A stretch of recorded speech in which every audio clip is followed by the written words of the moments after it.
अगर आज भी तुम बिस्तर पर लेटे हुए हो और पढ़ नहीं रहे हो तो तुम अपनी कब्र खुद खोद रहे हो। तुम्हें लगता है कि तुम्हारे पास बहुत समय है। गलत। समय रेत की तरह नहीं, हिजाब की तरह है जो हर सेकंड तुम्हारी जवानी और तुम्हारे माँ बाप की उम्मीदों को जला जला कर राख कर रहा है। उन आंसुओं का हिसाब कौन देगा? तुम कहते हो कल पढ़ेंगे। शर्म आनी चाहिए तुम्हें। जिस पिता की शर्ट का कॉलर फटा हुआ है ताकि तुम्हारी ट्यूशन की फीस भरी जा सके, उनके पसीने की हर बूंद एक दिन तुमसे हिसाब मांगेगी। जिस माँ ने अपनी हर इच्छा मार दी ताकि तुम्हें एक अच्छा भविष्य मिल सके, क्या उसका सिला तुम सोशल मीडिया पर वीडियो देखकर दोगे? तुम्हारी सफलता सिर्फ तुम्हारा सपना नहीं है, ये उनका कर्ज है जो तुम्हें चुकाना ही होगा। दुनिया तुम्हें कुचलने के लिए तैयार है। बाहर निकल कर देखो, भीड़ पागल कुत्तों की तरह दौड़ रही है। अगर तुम आज 5 मिनट और सो गए तो याद रखना कोई और उसी वक्त 5 घंटे की पढ़ाई पूरी कर चुका होगा, और जब तुम मैदान में उतरोगे तो वह तुम्हें ऐसे कुचलेगा कि तुम्हारा नाम तक किसी को याद नहीं रहेगा।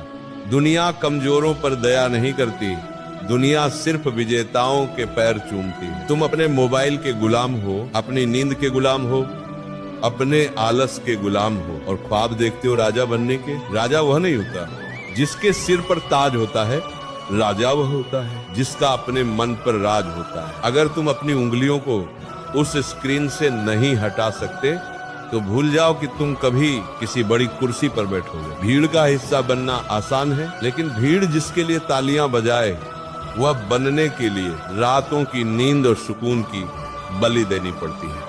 आखिरी मौका, 14 से 25 साल की उम्र कोई पिकनिक नहीं है, ये कुरुक्षेत्र है। यहाँ या तो तुम लड़ोगे और जीतोगे, या फिर सड़ोगे और गुमनामी की मौत मरोगे। चुनाव तुम्हारा है। क्या तुम चाहते हो कि 10 साल बाद जब तुम आईने में देखो तो तुम्हें एक हारा हुआ इंसान दिखे, या तुम वह इंसान बनना चाहते हो जिसे देखकर तुम्हारे दुश्मनों की भी आंखें झुक जाए? अभी उठो, अपने फोन को पटको, अपनी किताबें उठाओ, और तब तक मत रुको जब तक तुम्हारे नाम के आगे कोई पहचान न जुड़ जाए। आज का दर्द कल की ताकत बनेगा। अगर आज नहीं जले तो कल राख हो जाओगे। लोग कहते हैं कि तुम हार गए हो, लोग कहते हैं कि तुमसे नहीं होगा। कहने दो। शेर जब 2 कदम पीछे हटता है तो इसका मतलब ये नहीं कि वह डर गया है, इसका मतलब ये है कि अब शिकार होने वाला है। बिना किसी मकसद के दौड़ोगे तो थक जाओगे। अपनी वजह ढूंढो। वह वजह तुम्हारी गरीबी हो सकती है, वह वजह किसी का दिया हुआ अपमान हो सकती है, या वह वजह